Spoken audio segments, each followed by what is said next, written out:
নমস্কার, নমিতা কুকিং ওয়ার্ল্ডে আপনাদের সবাইকে স্বাগত। আজ আমি আপনাদের কাছে শেয়ার করতে চলেছি কুলেখাড়া শাকের রেসিপি।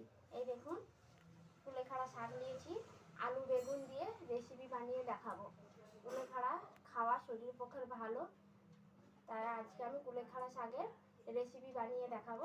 এই দেখুন, একদম নরম নরম কুলেখাড়া শাক নিয়েছি, বাছতে লাগবে না আর কিছু বাদও দিতে লাগবে না। নরম আছে তাই এর মধ্যে কাঁটা নেই, কিন্তু এই যে একটাতে রয়েছে এরকম সরু সরু কাঁটা, এগুলাকে বেছে নেব। বেছে নিয়ে শাকটাকে, আলু বেগুন আর শাকটাকে আমি কেটে নেব।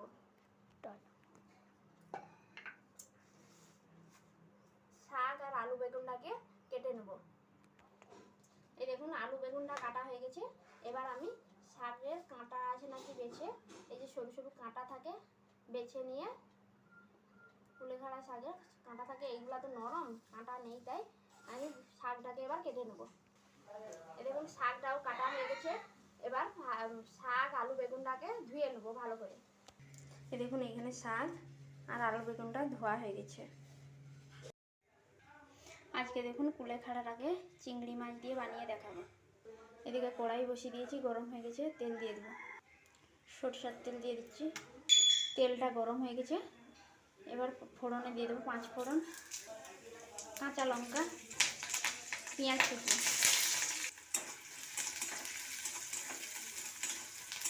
পেঁয়াজটাকে একটু নেড়ে নেবো। পেঁয়াজটা হালকা ভাজা হয়ে গেছে, এরপরে চিংড়ি মাছটা দিয়ে দেবো। চিংড়ি মাছটা লবণ আর হলুদ মাখিয়ে রেখেছি, এবার চিংড়ি মাছটাকে দিয়ে দেবো।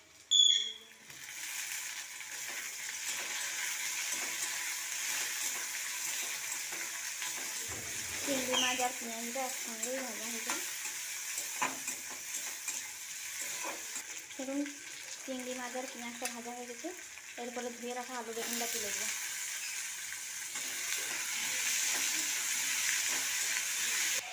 হলুদ গুঁড়ো দিয়ে দেবো, লবণ দিয়ে দিচ্ছি, এরপরে নাড়িয়ে নেব। ঢাকা দিয়ে দেবো, ঢাকনা খুলে একবার নাড়িয়ে নেব।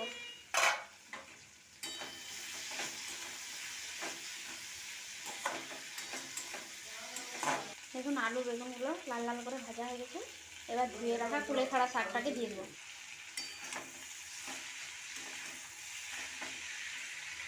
চিংড়ি মাছ দিয়ে যে কোনো তরকারি করলে তো স্বাদটা দারুণই লাগে। আর এমনিতে কুলেখাড়া শাক তো খাওয়া শরীরের পক্ষে খুবই ভালো, খেতেও ভালো লাগে কুলেখাড়া শাকটা। আরও আজকে চিংড়ি মাছ দিয়ে করছি, আরও স্বাদটা ভালো লাগবে।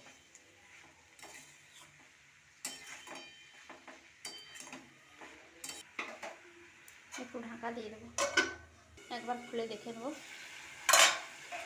দেখুন, শাকটায় জল দিইনি, কত জল বেরিয়ে গেছে। এই শাকের জলেই সব সেদ্ধ হয়ে যাবে। দেখুন, শাকের জলটা শুকিয়ে গেছে আর আলুও সব সেদ্ধ হয়ে গেছে। এবার নামিয়ে নেব। দেখুন, কুলেখাড়া শাকের চিংড়ি মাছ দিয়ে রান্না কমপ্লিট। আমার কিন্তু কোনো দামি দামি রান্না নয়, ঘরোয়া রান্না। তো আমার যদি এই শাকের রেসিপিটা ভালো লেগে থাকে, অবশ্যই লাইক কমেন্ট শেয়ার করতে ভুলবেন না। আপনারাও বাড়িতে এইভাবে বানিয়ে দেখুন, খেতে ভালো লাগবে গরম ভাতের সঙ্গে। যে কোনো শাক চিংড়ি মাছ দিয়ে রান্না করলে তো ভালোই লাগে।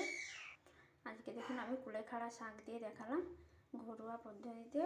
যদি আমার এই ভিডিওগুলি ভালো লেগে থাকে, অবশ্যই নমিতা কুকিং ওয়ার্ল্ডে চোখ রাখুন, দেখতে থাকুন।